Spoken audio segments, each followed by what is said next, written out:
تبارك الذي بيده الملك وهو على كل شيء قدير الذي خلق الموت والحياة ليبلوكم أيكم أحسن عملا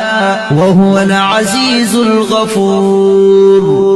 الذي خلق 7 سماوات طباقا ما ترى في خلق الرحمن من تفاوت فارجع البصر هل ترى من فطور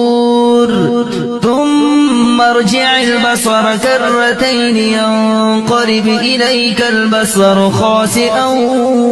وهو حسير ولقد زينا السماء الدنيا بمصابيح وجعلناها رجوما للشياطين وأعتدنا